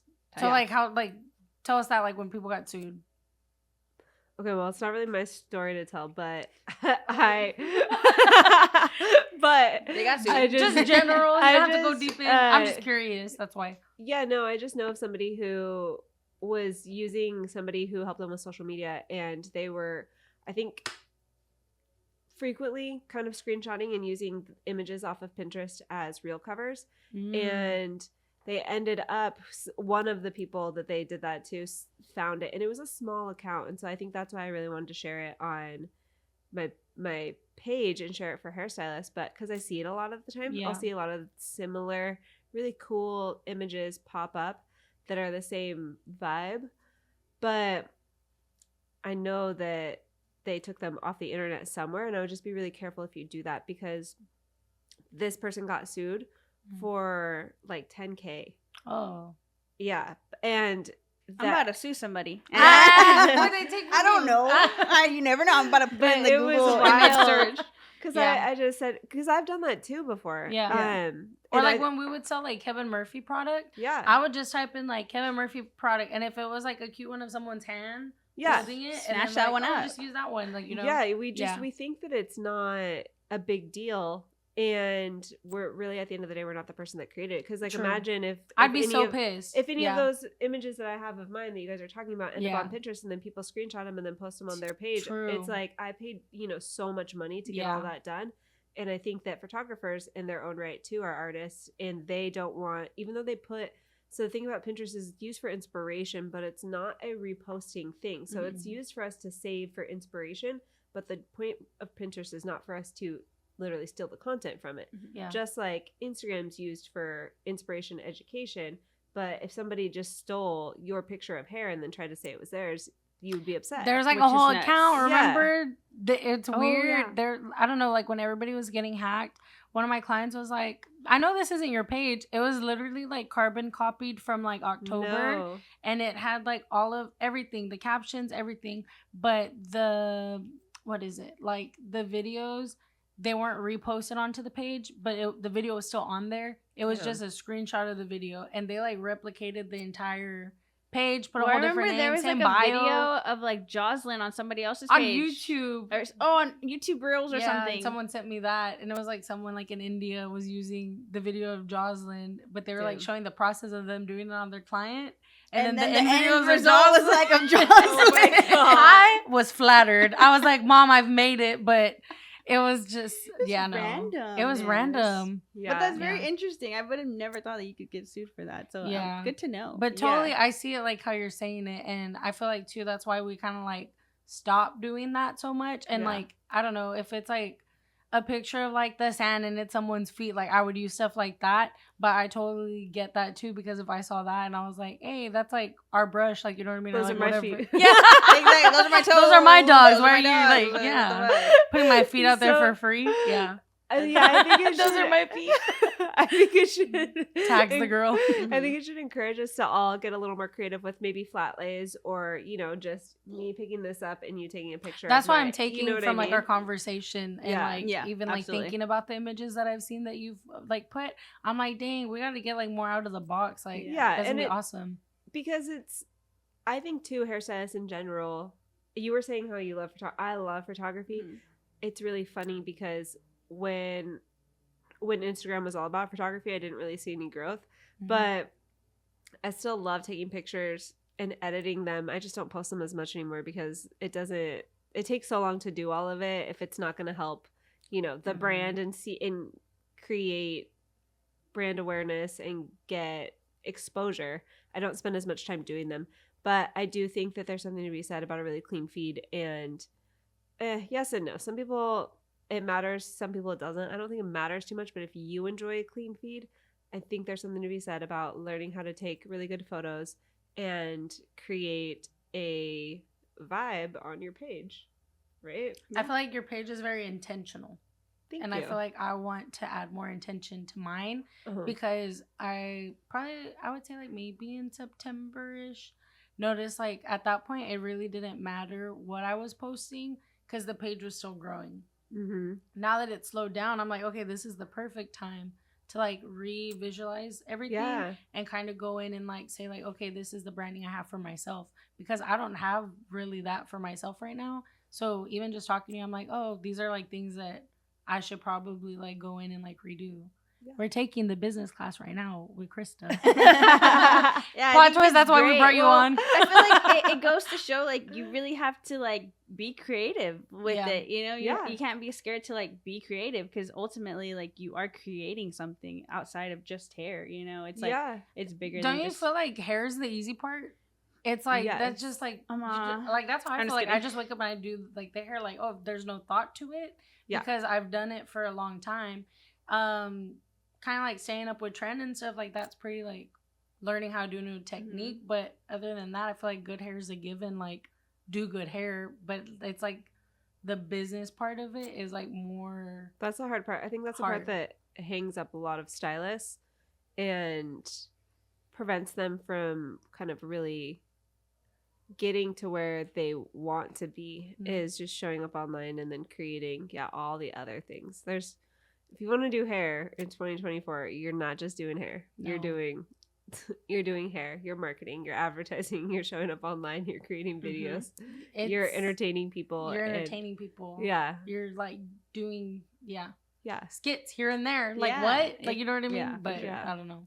And you don't have to do those things, but if you really, everybody's goals are so different. You can build a great clientele without doing all those things. I do want to say that too.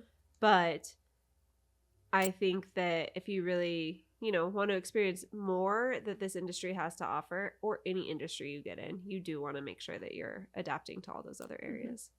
Absolutely. True. Yeah, it's very, very true. I love that. The T stands for true. This is my truth. Yeah. What else was I going to talk about? We talked about the Pinterest photos. Okay, so kind of jumping back into that, I do remember that there was a post that somebody like actually like ripped your video, and that it had ripped it off, and you're like kind of like, I'm not normally the type of person that would like say this, post about this, get into it, but this is like a no. Like, you know what I mean? This is a no for me. Yeah. So I follow this girl, Julia Broom. Do you guys follow her? Probably not. Probably You not. should. I know all the people that you're like following. We're just going like I copy need a paste list. because Julia Just go ahead and Broom. So airdrop it. everybody should probably follow her. She's look her up. really amazing. My friend Haley Evans put me onto her a while ago, and I still didn't follow her, but she is in Instagram and Facebook. Yikes. I don't want no clients from Facebook. That Same. shit's sketchy. I stay off of Facebook. I know. I don't even know my login. But dude, Okay. even Ilyse will be like, "Oh yeah, well they're messaging me on Facebook." I'm like, "Fuck no, No. that's just the red I flag like right her there." feed. She has a really cool I'm feed. sorry, Instagram and TikTok. Yeah. She's an Instagram and TikTok growth coach. Oh. And so she has a lot of really valuable information, but people take her information. So she does social media management for celebrities, a lot of huge influencers and celebrities. She doesn't name drop them, or at least I haven't seen her, but she lives in LA and works with really huge people. So she creates a lot of videos where she gives a ton of valuable information, and then people were taking them. And I saw her, she's like, this person stole my video. And it was the time that happened. My business coach messaged me. He was like, Krista, I just saw your video. I almost deleted it because the person had like 200 followers. But one of my friends who's come to my classes, she just messaged me the night before and was like, this person stole everything off of the slides that you posted the other day on your stories on helping people with verbiage for how to fill their schedule if they have openings. And it was down to like the T, and it's totally fine if you take an idea of mine. The internet is filled with them. I usually am not like that, but this person just copy and pasted everything I put and then tried to say it was theirs. And that's the shit where it's like, you could take, I learned this from Krista, this is how I would do it, or just tag me in it, Or give credit where it's whatever. due. Give Something. the credit where it's due. But I went to this person's page, they had like a few hundred followers, but they had some reels that were starting to really pop off. And I thought to myself, I wonder how many other people you've been doing this to help you get these few hundred followers this far. So I tagged the person, did all that, and they blocked me. Oh. And I just thought, okay. And my friend Haley too, I messaged her because I go, what would you do? Because she's so she won't let anybody repost her videos or photos. She's like, I worked so hard to create this content. So it is not does yours. she have it like set to where they can't like repost it? Or what do you mean? Or like she'll like just message Or she'll them, like say take it off? something So about she'll it. say- Maybe. yeah. I say She'll set speak to up. like the balayage accounts or like whatever. Yes. I don't want my shit on your page. If Yes. it's like one that I tag specifically, like That's Beauty what she's saying. Launchpad, Modern Salon, but these random like repost accounts, I don't like that. Or even extension ones, I'll like comment on there and be like, hi, I did not give you permission. Please remove my video. Yeah, that's what Haley will do. Yeah. And I'm pretty lenient about a lot of that. But she posted on that person's in their comments and just said that it was my information. They should take it down. They deleted her comment. So that's when I said, I'm just going to do this and call this person out on it. And then she blocked me. But to me, it's just come up with your own ideas. Yeah. It's not, I mean, it is hard. I don't want Yeah. to say it's not that hard. It is hard. So come up with your own because I worked hard on them. To do it. And I feel like too, like even finding inspiration is nice, but credit where credit's due, right? Yeah. So there's a girl and she's local and she's a waxer, and she comes and she gets her nails done with the girls at my salon. So we talked about social media a little bit at one of her like appointments. Like I just popped in. She's like, oh my God, you're crushing on social media. I'm like, oh my God, you too, whatever, right? And then I slid up on one of her posts that she did in her messages. I was like, I'm going to recreate this, but like hair wise about like what people should prep before they come to their appointment. Because she did one on like what you should do before you come get your Brazilian wax. And so I was like, I'm going to use this. Thank you for inspiration. And then in my head, I'm like, okay, and I'm going to post it. And when I do, I'm going to tag you. Yeah. And she's like, oh my God, thank you so much. Like, you know, Yeah. which I feel like that's how it should be. Yeah. Yeah. Absolutely. Mm-hmm. I mean, same thing if I posted anything that Julia Broom girl does, but put it towards hair, or even posted, I'm part of her subscribers and she gives them a lot of ideas of how to post content for hair, which is just cool. It's always fun to have a different outlook, somebody who's not in your industry tell you what they would do to reach people and help you grow. But even then, if I chose one of those ideas, I would tag that person at the end saying that I got that idea from there. But, you know, that's just what we would do. The amount of times that I was getting messages of like, this person ripped off your shirt. Oh, yeah. Crazy. And so I don't know. At first I was like, oh, okay, whatever. It's not that big of a deal.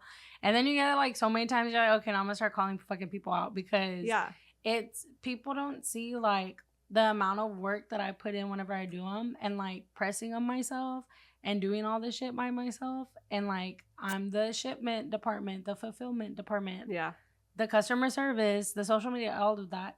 So that started to irritate me. So I would post it on my story because in my head I'm like, okay, well, if you posted it on your page, you like notoriety and you want attention. So let me give you your notoriety and attention. Yeah. But also too, I don't need people going to bash you for me. Yeah, there's no point to that. So I'm gonna like tag you, but slide it off the page. That way you get the notification and you just got broadcasted to 40,000 people because you were silly. Yeah, I wish I did that with that person. I wish I didn't. If I could redo it, I wish I had slid the tag off the page. Oh, I clicked her tag and I went to go look at all her videos after that. Oh, because I didn't want people to talk bad to her because I'm not about any of that. Yeah. But I just wanted her to know. But I also was like heated in the moment. In the moment, you're just heated. I was like, fuck it. But you work so hard on something and somebody just fucking. But I try not to. That's mine now. I try not to react in that energy, but I did that day. But that was also when I just had a lot of stuff going on with the salon too. They just caught you on the wrong day. We grow, we learn. It's fine. Yeah. I forgive you. It's crazy. Yeah, but I think that is good. Like showing them, I see you and I will tag you, but we don't need people to go and bash them. So like on the opposite side, right? Let's flip it. Okay. So now let's talk about us being bashed. You know what I mean? Oh, okay. So okay, how do you take and handle you being bashed online? So like, for example, like a hate comment or somebody just doesn't agree on your opinion as a stylist, because when I get comments, I'm like, oh my God, you're so silly. You waste time. Like, you know what I mean? Yeah. I don't read a lot of them. I can tell though, I'll get notifications from TikTok. If I keep getting TikTok notifications, I'm like, oh, this post is popping off and I'm probably getting followers. But I don't go to look at it. And then sometimes some things will really hurt my feelings. And if they do, I'll just delete them. Yeah. And my biggest thing though is what I have been noticing, and I do that so often where I don't read the comments so much, that sometimes my clients will be in a video and people will be like hating on the consultation. Yeah. And that's where I really want to delete all of those, because my clients are kind enough to let me film and allow me to put this stuff out there. And so the last thing I want is for people to say things on the comments. And so that's when I'll delete them. But so it depends. If somebody's saying something that's a little triggering for me, or I feel like I can defend myself, but I want to defend the point that I was making. Yeah. Then I will reply to them in a video. And that one has been good. That always gets me more views. I mean, to answer your question, what I do is I just grow from it and get more views and get more popular. And I feel like some people they get so like, oh my God, they're talking about me. But no, think about like on the page whenever you see a TikTok, it just automatically popped up for you. Mm-hmm. So you're not seeing like the actual person's page or any of their other videos that they've ever created. You're just seeing this one moment. That's all you're seeing, and you're commenting based off of that one moment. You know, and it's usually out of context anyways. You don't have the context of the class, the appointment, or anything. The post is growing for a reason. Yeah. Or they only watch the first like couple of seconds, and then they're commenting based off of that. Yeah. But I've noticed too on Instagram, the ones that I do reply to, you can't reply to them because they have it set to where you can't reply or mention them. So I'm like, that's interesting. Yeah, I'll delete a lot of them. And then sometimes if they hurt my feelings, I'll delete them. I don't reply too much. But if there's a good one that just sounds really dumb, or somebody is really defending me in it, I'll make another viral video out of it and reply to them, because I'm going to use other people's opinions of me to my full advantage. True. And that's like my stance on all of it, because I don't care if you like me or not, I'm still going to be myself, and that's what grows. And the more you are authentically yourself, the more you are going to create an impact on the industry, and the more you're going to create raving fans. What content is like your favorite to make, and like what platforms like your favorite to use? I'm can't stand. I'm an Instagram girly, I think, for sure. And my favorite content to make, I love making content that just inspires other hairstylists to stand in their power and just feel relatable, I think, is a big thing. Like, I've gone through a lot of hard stuff throughout my career, and I really feel good when people say that that resonates with them. So that would be my favorite content. But personally, my favorite, I mean, I love fashion, I love outfits, I love B-roll videos. So I would say a mixture between maybe some consultations and then B-roll that can tell a little bit more of a relatable story and then go deeper in the caption. So that, and I feel like those are what my audience has really been enjoying, and I enjoy making them. My favorite videos that you've posted recently are the consultation videos that, like, the client is, like, a part answering your questions, but you're, like, actually hearing what they want. Does that make sense? And I feel like you do a good job at that. Like, there's a client that has long hair, and she wants to go shorter. Okay. And she wants to go darker, I think. Yeah. Okay. And that client consultation video, and I went to the comment section so that I could read all the comments, and I think it was other people saying, like, oh wow, like, that was a good consultation. Oh, my client, the way she had long blonde hair. She had long blonde hair, and she wants to go darker and shorter. She kept saying yes. Yes. The whole time. I want to look okay, at it. so Yes. that's the client that I was talking about, where people on TikTok were throwing a lot of shade, and I didn't know it, and she messaged me, and I was reading the Instagram comments first, though, too, like both of them at I'm the not same sure time. what they were all saying, and I still didn't, but she messaged me. She's the sweetest. I love her. And I just said, I'm so sorry, I don't read any of them, and because she was kind of defending herself to me, and I go, you don't have to defend yourself to me. I know that you, like, this was, but I think it was, English is her second language.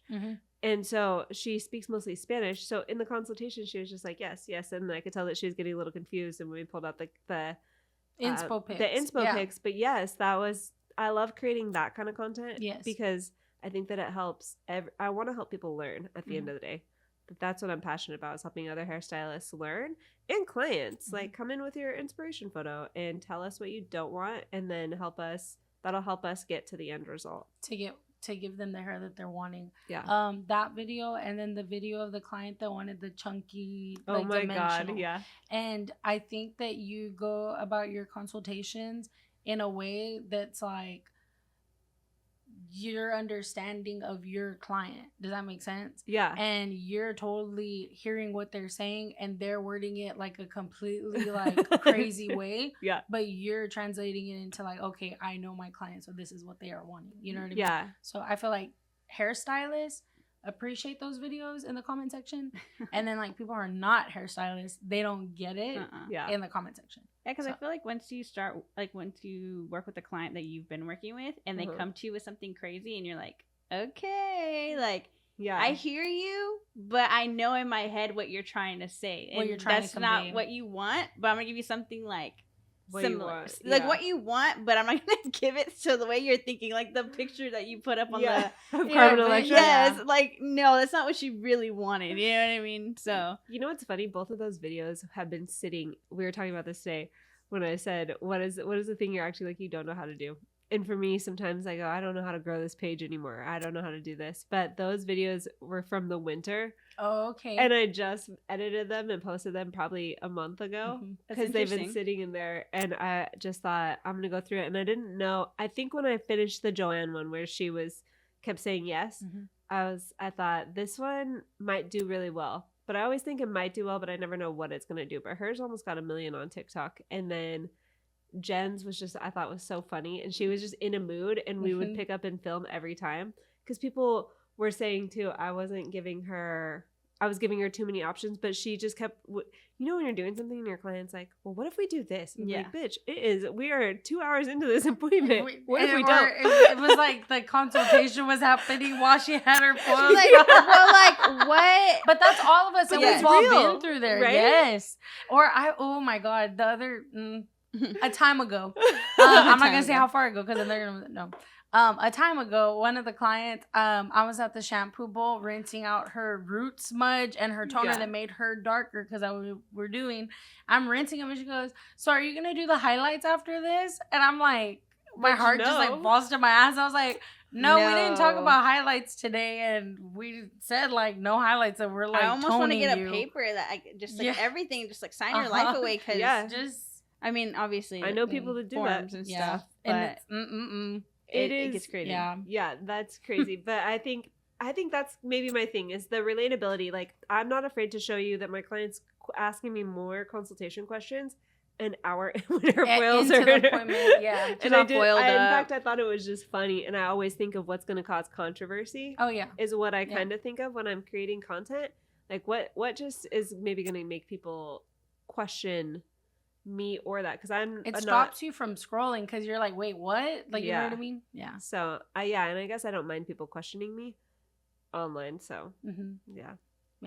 I made one that was like talking about like that I overlap bleach, and I like went in and like detailed everything that I said, and then a stylist who follows me on their hair account went on their personal account and talked shit. Well, like talking shit, like, you know what I mean, in the comment section. People, but I'm like, girl, you follow me on your hair page, because I click it and I went to her hair page and she follows me on there. So I was like, and she's like, I can't believe that as a stylist you would ever overlap bleach.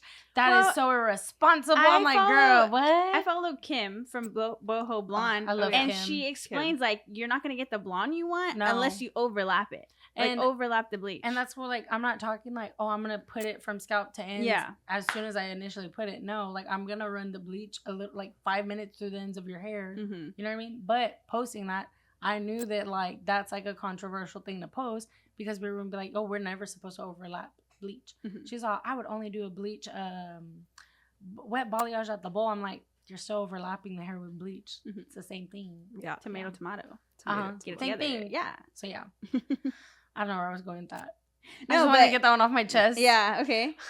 You were holding that one in. Yeah, it's okay. That one pissed me off. Well, because that one popped off because it was controversial. So it's funny and unique that she says that, because I'm like, I'm not controversial. Have you ever had a client like ask you to remove a video that you put up?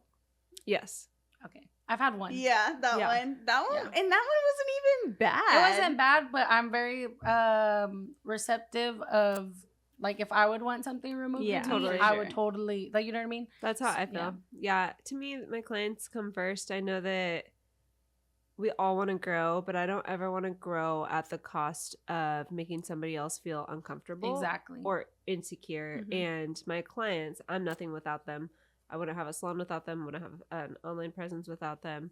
And so I'm so very grateful for them. And I'm with you. If just because I think somebody looks good or I think that it was good doesn't mean that they feel like they look their best or feel their best or we're even comfortable with being filmed. And I also understand that I get excited about it and they want to support me, and maybe they don't feel like they can tell me in the moment, and they're cool. They're like, it's fine. But then when they see it, they're like, fuck, I really don't like it. Yeah. And it's like, that's 100%. I'm valid. Like, I'm here for that. Yeah. 100%. 100%. Yeah. 100%. I feel like that's really important, and I feel like a lot of I don't know how to navigate that. Like, when it comes to like, do you ask them like beforehand, can I record you, or how have you like navigated, like, because obviously you've grown a lot, so it's like, are they comfortable with that now, or do you have to like let them know beforehand? Like, how do you kind of go about that? Well, at Bleach, when we do no client form, they sign off a waiver of photo videos, but for sure, I know who I would like to film consultations with and who I wouldn't. And I'm always I just say at the beginning, can we film a consultation? They're like, yeah. If they didn't want to, I wouldn't. And I don't ever force anybody into it. I might get a little forceful with photos. But then I'll be like, come here, you look bomb. Come here, you look good. I promise I won't get your head in it. Or your face in it. But those are the things that, I think it's just asking permission and not being afraid to ask permission and not being afraid if they say no. I don't feel bad if they say no. Yeah. I'm like, and I can vibe them out too. You can know who's like down and who's down, like, and then who's not, and then who's not. I usually don't even ask because it's not going to be good content. No. It's not going to be fun for me. Very true. Or for them, it's going to be awkward. Yeah. And I have to make sure y'all are both feeling it. Yeah, feeling the vibe. Also, on the flip side, like, if you've ever had clients are like, why didn't you post me? I kind of like don't want them to feel like, okay, I'm recording you. I am going to post it. So I started just like before the appointment, before I go to mix or like whatever I'm going to do, I'll just say, oh, and I might get a couple of clips of me doing your hair. Is that cool with you? Yeah. And they're like, oh yeah, that's fine. Like, you know, versus saying like, I want to film our entire process from the beginning to the end. And Yeah, I never get people that ask for it, but I do get people that are like, yo, are you ever gonna give me these pictures? Oh yeah, because they want them. Because I take so long to edit them. Mm-hmm. Do people ever go to you because you film and they're like, I want to be on your page? I feel like there's some people like that. There's some weirdos. There's some people like that. Maybe some people the last couple of years, but I think as I've grown a little bit more and evolved into more education space, they don't. I think. No, that's a lie. I had the cutest girl the other day. She showed up, and I did not have the time to take photos. But I have a girl she was ready. in-house. She was like, I have a girl in house who helps us with it. And I go, well, you should go show the assistants how to take photos so we get images of her because she was ready, and I could tell that that's what she wanted. And so I wanted to also deliver that because I think that's part of my experience as well. Yeah, for sure. So even if I don't have time, it just keeps running. I try. I like that's good. Mascara in it or something. Sorry. Because I know it's hard when we're running around and then we're like, oh my God, we gotta take a picture. And then we gotta take an after. It's like, shit, you know? Yeah. My next one's waiting. Yeah. And we're here lollygagging, taking pics. Yeah. What's like your like future like for Bleach look like for Bleach Hair Co. and for like the online stuff that you've been doing? The future. So I think right now I'm kind of taking a pause on everything so that I can plan my future a little bit more. I'm the kind of person that just goes. And I feel like I've been really operating half empty for the last couple of years. So at this point, I mean, we're going to premiere Orlando. And Slay. So I'm excited about that. That's next week. It'll be fun. Yeah. And we're going to premiere Orlando. My goal for the Hair Co. company is just to create exposure and help more stylists have cute shit in their station and just have fun and have a salon brand where they just know that it's going to be a fun drop when we drop something and it's going to be something that actually helps them behind the chair. That's my goal with that. And as far as Bleach, I don't think I can really speak too much on it right now. I really am just pausing to see what I want. Take that time that I didn't take in the beginning before we opened it to see what do I want the next few years to look like with me and Carly, and what kind of space do we want? What makes us happy? What makes us feel creative and inspired? And I think if we can figure that out, then we can start to pour into more people. But until we nail that down, for now, I'm just focusing on, you know, how can we create that for ourselves? Because if we fill our cups up, then we can start to fill up the cups of other stylists that come into the space. I think that is so important, and getting to that point of like realization of like, oh, and like just hearing you so like boldly say like, it's been years since I've done that. I think if we take our cup and we pour so heavy into our own cups, that's what we need to do right now. And that way it could pour out into other like people, you know what I mean? Versus thinking like, I'm going to pour into like other people's cup because that's going to give me fulfillment. That's what I thought when I opened a salon, and it didn't fulfill me. Exactly. And I don't think it really fulfilled the stylist inside of it either, because nobody wants, you know, to be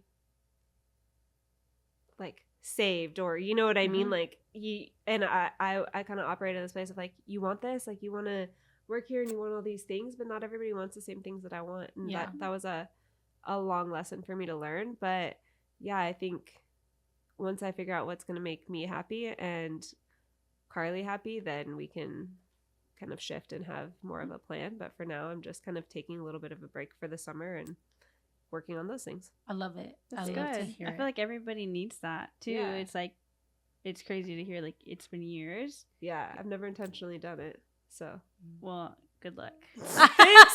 She's all, well, good luck, good sister. Luck, because I'm sure it's gonna be an interesting journey for you. You know what I mean? Yeah. So it's anything, and you're setting time aside, and you're like coming to that realization of like, okay, this needs to happen to better myself, which is important because ultimately, like that's like part of taking care of yourself. Yeah, you know?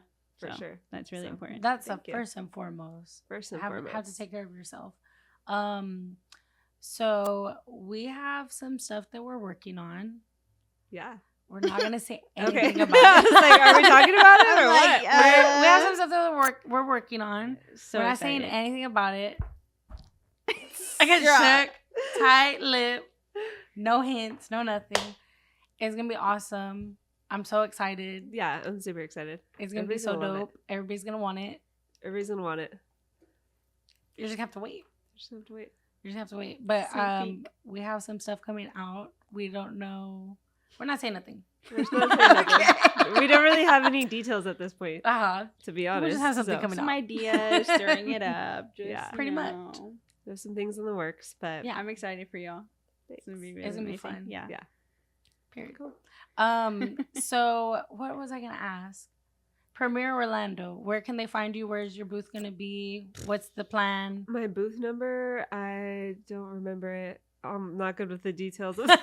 She's all, but look for me, I'll be there. But look for me, I'll be there. No, I am by the main stage. I could look it up, but it's I don't remember the booth number. We'll be there with the sign. Yeah, but just find you'll us. see we'll be there. It is by the main stage, so if you find the main stage, you will find us. Period.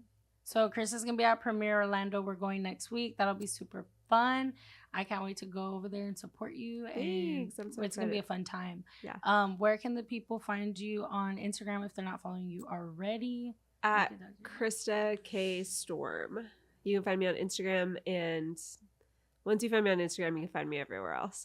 Nice. Is that your last name or is that my husband's She's last married, name? girl. No, I know that. No, some people keep their handle with their real last name. Okay? The night that I got married, I changed my handle. Slay. Yeah. I love it. She said, I'm no longer sticks It's and perfect. Sticks and twigs. Sticks and twigs. I feel like it goes with your personality. Yeah. Yeah, like perfectly. And it's a cool name. Yeah. Storm. Yeah. Can I have it? I'm just kidding. You gotta marry in. Joking. Jokes. Yeah. So Krista K Storm at Instagram, and yeah, you can find me on TikTok and all of that as well. Sometimes I need to shut up. Anyways, you can find me at Lauren the Cosmetologist _ on Instagram, and also Lauren the Cosmetologist on TikTok, and at Addicted to Bleaching Hair Podcast on YouTube. Period. Thank you so much for watching this episode. Thank you so much for being here with us, Krista. Yes. We had a blast with you. It was so fun. And I'm so excited to see what else you come up with. Your mind is so crazy, and just to know you is amazing. Thank you. And thank you for joining us on our podcast. Yes. It's been great having If you. you're not following us already, my Instagram is at Evana Ilyse Hair, and you could also find us at Addicted to Bleaching Hair Podcast on YouTube. And yeah, It's been great. it's been real. It's been fun. It's been I real know. fun. It's been so fun It's been real talking fun. to you. You're amazing. Thank You're you. awesome. Yeah, I this feel is like so really fun. inspired. Oh and- yeah, Do you? definitely. Yeah, Good. she's all you do, girl. Well, yes. it's like you were talking about filling up your cup. Like you've poured so much into your cup that you don't understand what we take away from this as well. Thank so you. you have to, That makes me so you happy. have to know Yes, that. girl. Yeah. Yeah. Period. That's Bye. it. Bye. We're okay later. No, yeah. I need to go pee again.